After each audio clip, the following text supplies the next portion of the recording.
In April 1972, he became the youngest person ever to walk on the moon, a record he still holds to this day.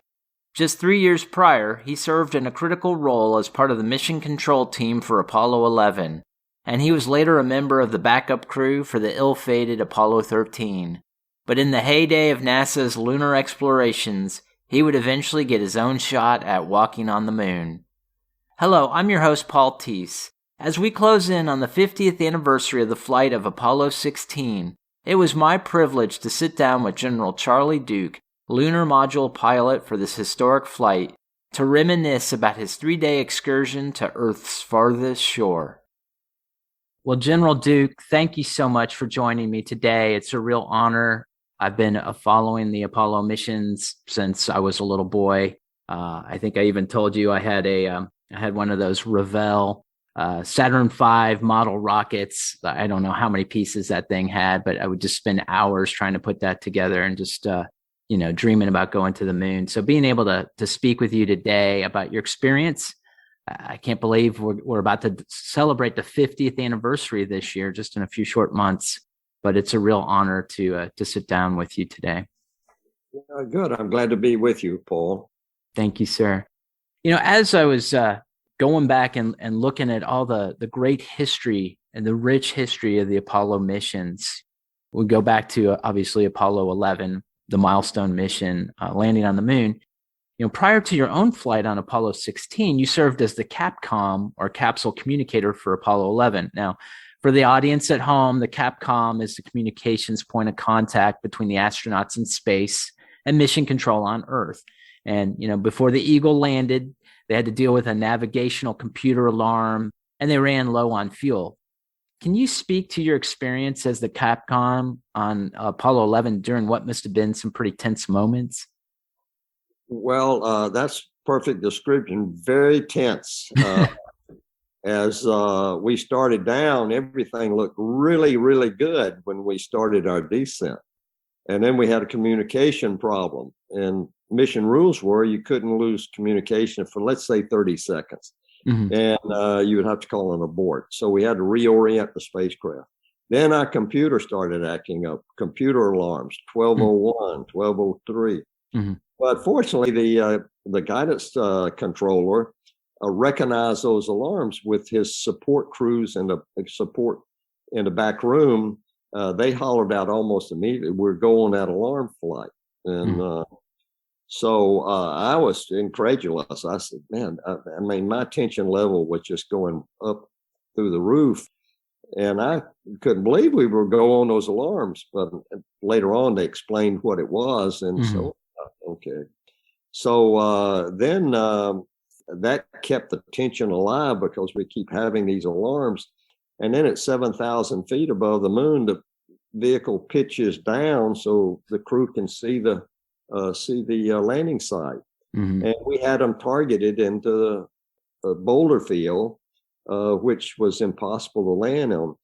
So Neil had to level off, I think, about 500 feet, and he flew horizontally across the moon till he found a suitable looking landing site. He had to pitch up to slow down and then come down. Mm-hmm. Well, that used all our reserve fuel. And so now we're minimum fuel. Mm-hmm. And so at the propulsion engineer or controller said 60 seconds flight. And I reported 60 seconds to the crew. That means they had 60 seconds to land or we were going to call an abort. Oh, wow. So you can imagine the tension. Then he said 30 seconds flight. So I said, Eagle 30 seconds. Mm-hmm. And they were close, but they weren't on the ground. According to my watch, it was like 13 seconds later, I heard Buzz Aldrin say, contact, engine stop. And we knew they were on the moon. And I mean, the tension was out the roof, and it was like somebody punching a big balloon that was bursting with air, and then all it went. And let's say that's like tension. And the tension just went out the room, and we were so excited. And so we didn't have to call that abort because of the skills of the crew and the fact that they'd already identified a landing spot and they were coming down. Actually, they had 4% fuel remaining if we'd have called an abort, but that 4% was designed to lift the lunar module back up in towards orbit, and then they would abort stage, and so it wasn't fuel for landing. But I think Neil, 20 feet off the moon, you're not going to abort. He had the final decision. Yeah. So 20 feet, 30 feet off the moon, about 4%, he would have landed. But fortunately, we didn't have to violate a mission rule. And mission was success. But I'll tell you, the tension as CAPCOM in Apollo 11 was higher than the tension I experienced actually landing on the moon. Wow. Yeah. And if you like on YouTube, and I'm sure, there's all kinds of footage, but there's the interchange between you and Neil. And you're talking about, you've got a room full of guys in here about to turn blue, just holding their breath. I can only imagine how tense that must have been. Yeah. Just one more short comment. In mission control, you're looking at a little screen, about the size of my laptop. And you don't get all that information, and you don't get the visual cues that you get when you're actually doing it. They're landing and they're looking out the windows. They see the outside. They see all the instrument panels. They see the computer. Everything is there. And so you focused on your job, which for Neil, it was landing. For Buzz, it was talking him down at the right rate. Whereas in mission control, you're just sitting there looking at a little screen with partial information. So it was a lot different, a lot less strenuous, let me say, actually doing it than it was sitting in mission control. Well, that's interesting. And that brings me to my next question, because, for Apollo 16, you were the pilot of the lunar module. That's right? That's correct. But that doesn't mean I was controlling it. I was on the right side, like a co-pilot in an airplane. The commander, John Young, was on the left side, and we had trained where he would actually fly manually at a certain stage down and land on the moon. And my job was to keep him on the trajectory, keep him on the rate of descent, and look out the right side to make sure he's not landing in a big crater that he couldn't see from his side. And so it was a team effort. And so I was running the systems. If we'd had an emergency, I would handle emergency. He would focus on the landing.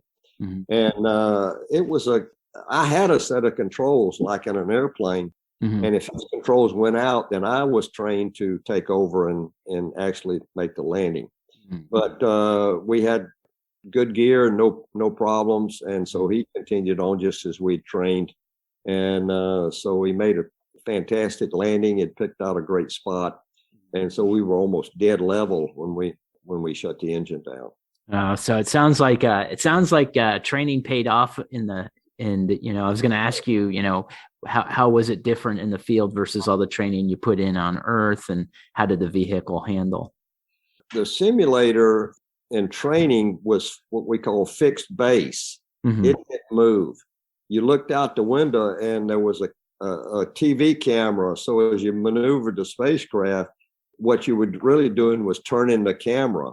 And so as you looked at the surface, you could fly across the surface, but it was a TV camera moving across. But you're not moving. You're just looking out the window in this apparent movement. Whereas in the actual flight, of course, the spacecraft is the one that's moving, not the moon. And so you feel that. You feel that when the jets fire, you boom, boom. And so you get a lot more visual cues. You get a lot more motion cues. And it's certainly a lot more realistic than the simulator. So, and you're tempted to look outside a lot because it's so exciting. Man, here we come, moon. And you really want to do a good job, but you really want to land too. And both in combination end up a success.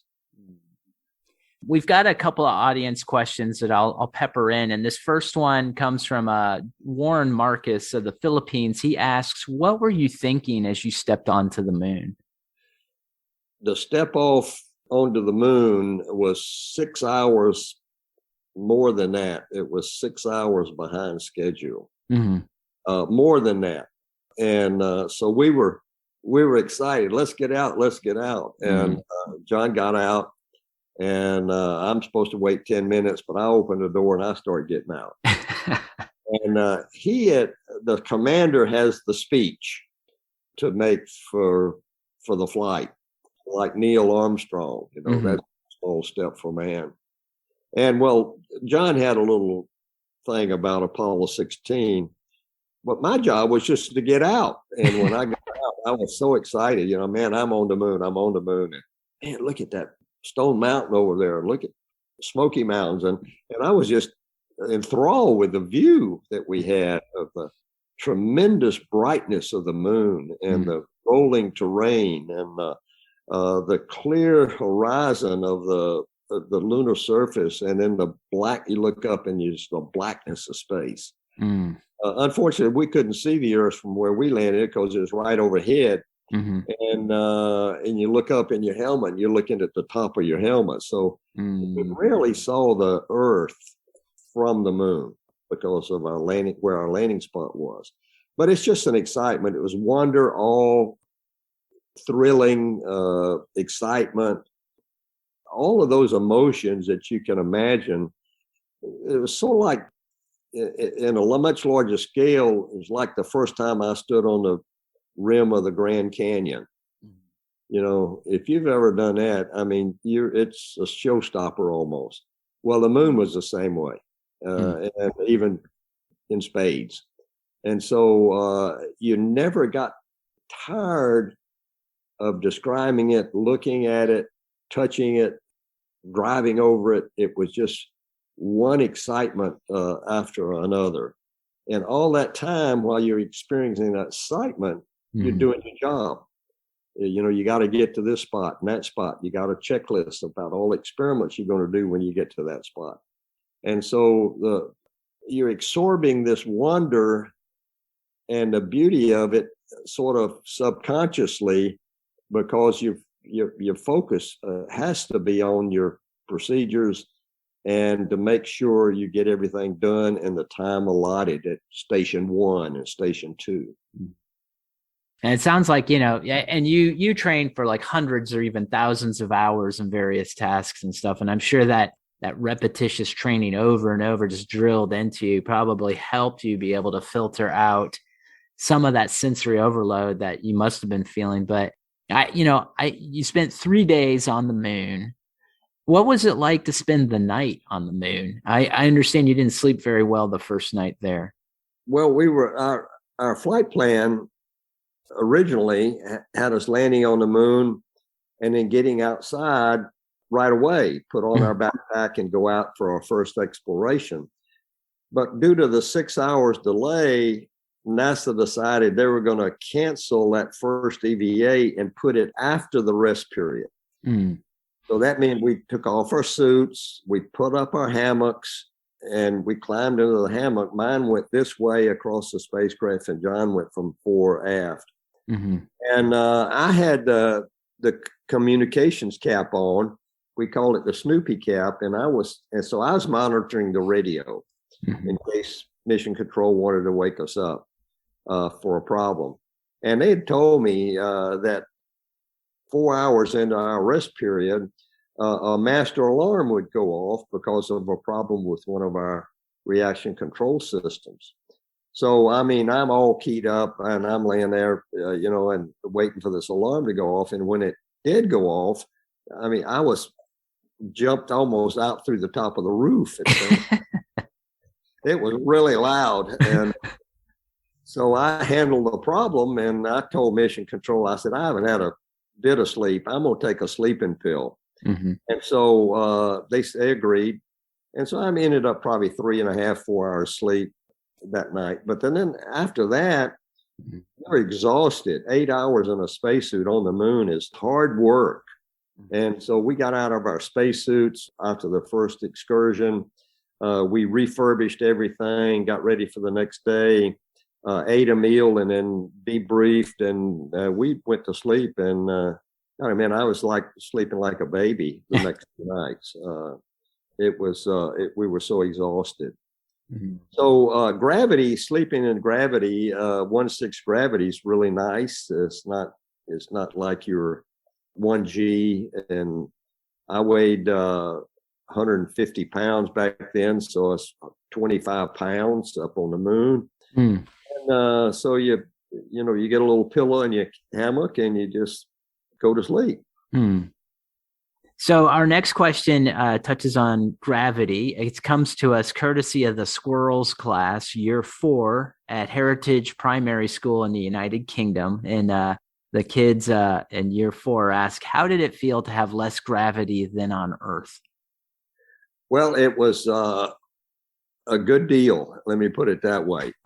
When I put on my spacesuit, backpack, life support system, what it really was, and all the equipment, I weighed, down here on Earth, I weighed, I think it was 165 kilos, or in English terms, imperial terms, it was 363 pounds. Well, up there, that turns into 60 pounds. And so you had this lightness as you ran across the moon or you hopped across the moon.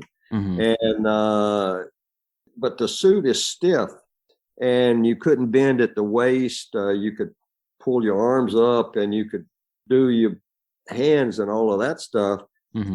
It took a lot of work to move the spacesuit, and you ended up in the undulating lunar surface. You fell down a lot, tripped over a rock, or you stumbled, whatever. And then it was 3 push-ups to get up.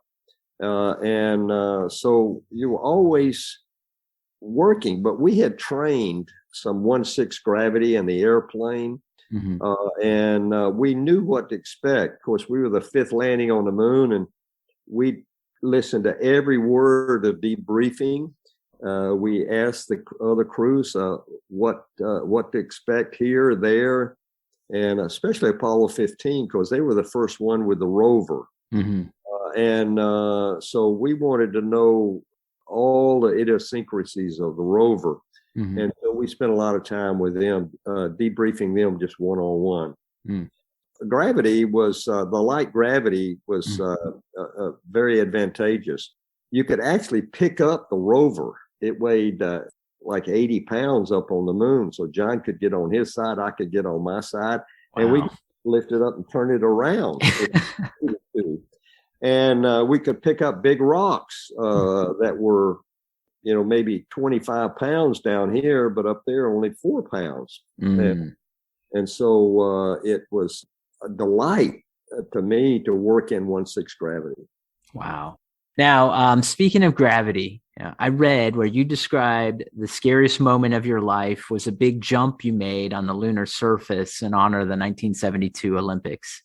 Now, for the people at home, picture yourself wearing a 300-pound spacesuit and attempting to set the Olympic high jump record on the moon. What happened there, and what did NASA have to say about it? Well, so it was at the end of our stay, and we thought of this because it was an Olympic year in 1972, and we wanted to do something cute, if you will. Alan Shepard on Apollo 14 hit a golf ball. David Scott had the hammer and feather trick, Newtonian gravity experiment. And so we were going, well, let's do the Olympics. And so we decided the long jump and the high jump. So we're going to start with the high jump. And but we were running behind, and Mission Control was pushing us. So John, he began to bounce, and I began to bounce. And when I jumped, I straightened up. And when I did, my center of gravity went back, and that pulled me over in a big Fosbury flop, if you will. I was out of control. And that was the only time I had fear. And fear is not a bad emotion if you don't panic. And so a thought hit, roll right. And I rolled right and broke my fall on my right side bounced onto my back and my heart was pounding, but I'm still alive. I'm breathing. I can see out my visor. The pressure is normal on my spacesuit. John helped me up and I checked my remote control unit. Everything's normal. So I began to calm down. Then I looked up and the TV camera was pointed right at me. And they had seen this high jump that they didn't like at all. And so they got very upset and specific instructions, no more Moon Olympics, guys. Get back inside. So we forego the broad jump. But you look at the two of us bouncing up and down, John and I, we hold the record for the high jump record on the moon. A dubious honor, let me put it that way. But later on, about 5 years ago, the Olympic Committee and the president of the International Olympic Committee gave us it wasn't a gold medal, but it was an Olympic statue and with the Olympic symbol on it, and said to Apollo 16, who carried the spirit of the Olympics to the moon. Wow. I have seen the video, and I've got to say, I mean, you are one cool customer. Like your reaction, you didn't panic. You handled yourself very well. If I must say, it was, there was I didn't see any trace of fear or anything. You just handled that. But wow, that's amazing.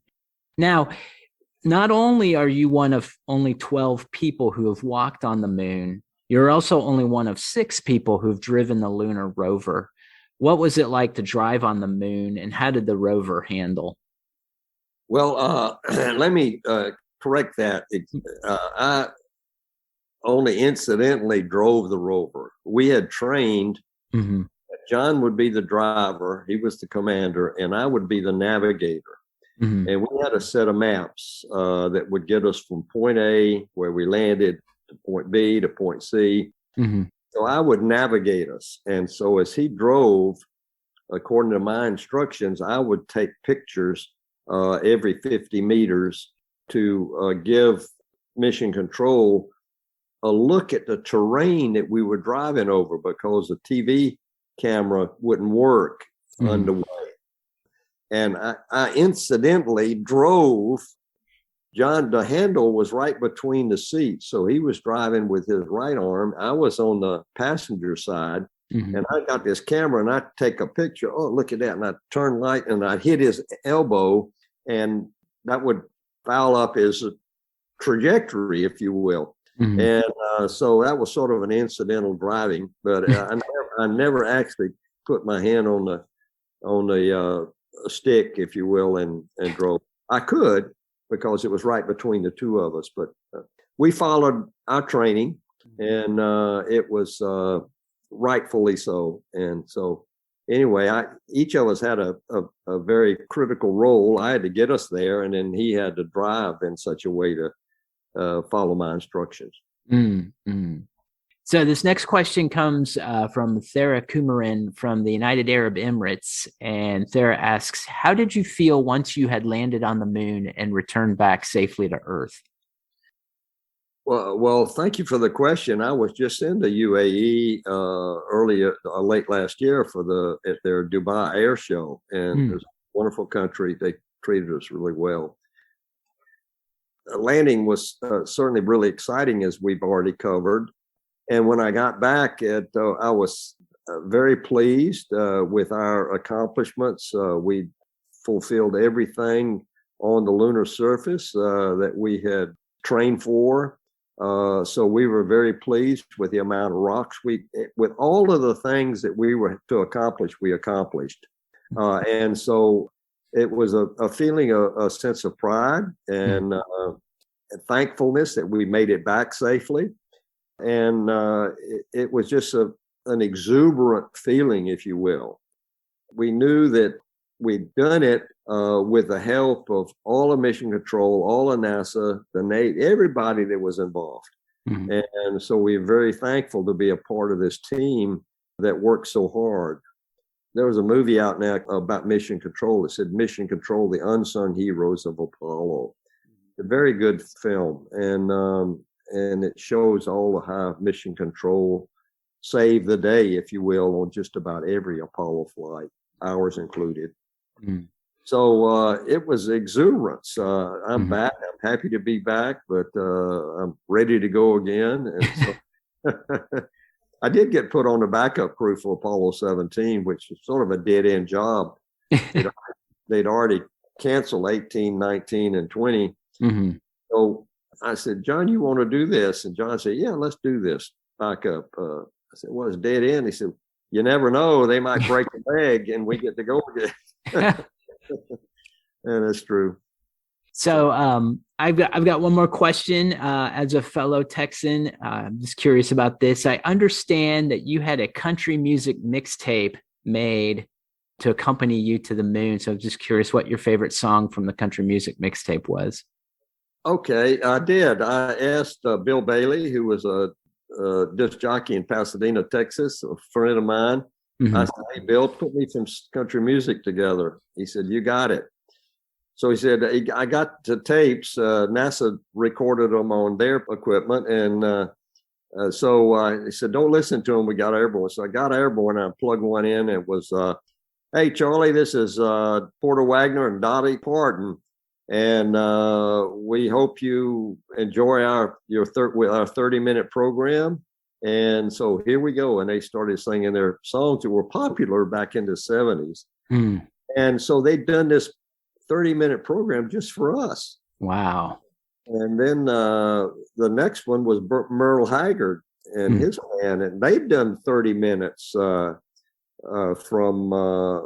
just for us. It was recorded just for us. Wow. And then and I can remember Okie from Muskogee and a couple others that Merle did. And the next one I was Buck Owens. Mm-hmm. He did a 30-minute program for us. And then the last 30 minutes was Chet Atkins and Jerry Reed. And they sang and played. And that was a 30-minute program just for us. So it was the whole crew, and though everybody wasn't a country music fan, they really loved it and how they were telling jokes and bringing us into all of this. And so it was very, very, very, very special. And my neighbor around the corner here in New Braunfels is Randy Rogers, who's a country music star of this day. And so I took the tape over and he listened to it. He said, hey, this is great. Can I write a song about this? So he and Robert Earl King wrote a song called Charlie Duke Took Country Music to the Moon. It's really cute. It's about a year and a half now, so you don't hear it very much but anymore. But it was really special. And other two guys loved those tapes. So we had a good time playing those over and over again. Oh, that's awesome. Well, General Duke, I really thank you so much for the time you spent reminiscing about this historic trip and your experience. It's this once in a lifetime. I mean, just unbelievable experience and your service to our country. I really just thank you so much for sitting down with me today. Thank you, Paul. I appreciate it. Love being with you.